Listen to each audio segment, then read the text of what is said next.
Hola, ¿cómo te llamas? Hola, me llamo Miriam. ¿Qué día fuiste a jugar a fútbol? El día 26 de septiembre, ¿A dónde fuisteis? a Sogaramurdi. ¿Dónde está Sogaramurdi? Sogaramurdi está en Navarra. ¿Qué tal de trayecto de ida? Muy bien para mi opinión. ¿A de vuelta? Regular porque la gente se mareó. ¿Cuántas personas fue? Yo creo que fueron 48. ¿Y cuántos vomitaron?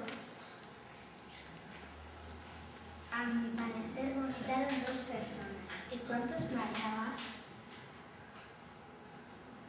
¿Cuántas personas vomitaron? ¿Cuántos pisos era de autobús? El autobús era de 1 piso, ¿Por qué no eran 2 pisos? porque cabía solo 1 piso.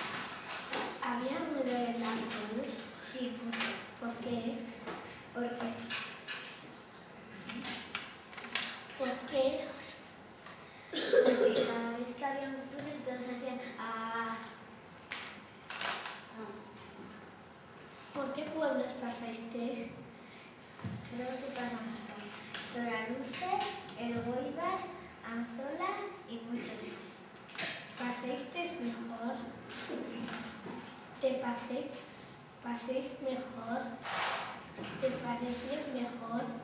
No, porque se mareó mucha gente. ¿Y pasasteis por Irún?